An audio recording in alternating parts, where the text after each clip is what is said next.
This will be a quick video on the Precision Matthews 1228 lathe. I've had a few questions about the stock that I use for the carriage, and this is it. I'm going to take it off and show you exactly how it's made. And this is a cover that I made that's just held on with magnets, and it keeps a lot of crap from building up over here. It makes it a lot easier to wipe off. It's just a piece of metal with a couple of magnets on it. And then this is the stop.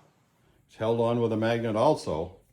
I used to have a plate there, but this is easier because I can take it off and clean behind it and so forth, and it works fine. You see that'll butt nicely if I lock that. I actually have to have this to tighten it with, but if I made it again, I would make this a little bit longer, maybe 2 inches, because it'll bite better.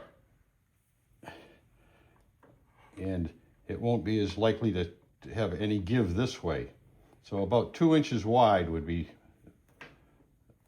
an ideal distance, because you don't ever run it back to here.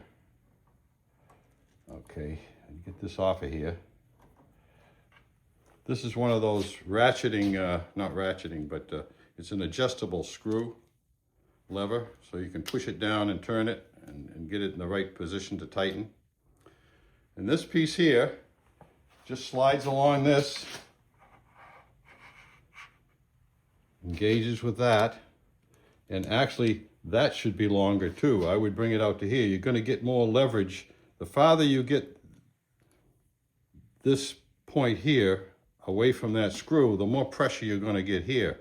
So I would extend this out also. I'm going to make a new one someday and bring it out to here and let it hit there, and it'll push up more. There'll be more leverage there. But this works good. All it is a micrometer barrel, and it's got one screw holding it in there. And these, you can get just a cheap micrometer or something and take the thing apart and do this. These I found somewhere in a flea market, but it's a pretty simple thing to make.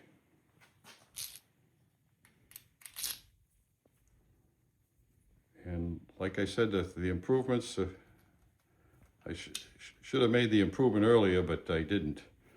It's one of these things I just leave forever. That's it. Just goes on there like that. I can take it on and off very easily. This is just to get more leverage on that, so I can really honk on it. And Jim, if you come over here, you can see when I run that up against a stop, I'll set that at 0.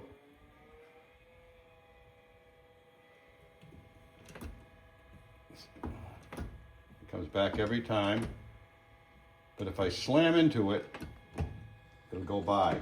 And that's why I would make it 2 inches longer, because if you really slam it, you can pound it by.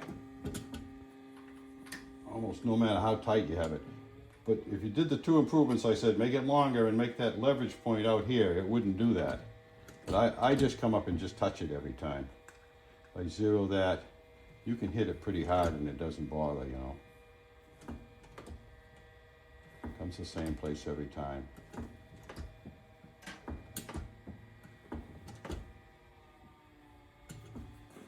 Okay, this is basically made the same way. Let me get this out of your way here. This is made the same way with the clamp. It doesn't have to be as solid, obviously, because it's just the micrometer, the dial indicator that you're pushing in. It's a 2-inch dial indicator, and you can buy these pretty cheap, about under $30. And I use this for my carriage for precision setting, because I don't have a DRO, and it's poor man's DRO basically.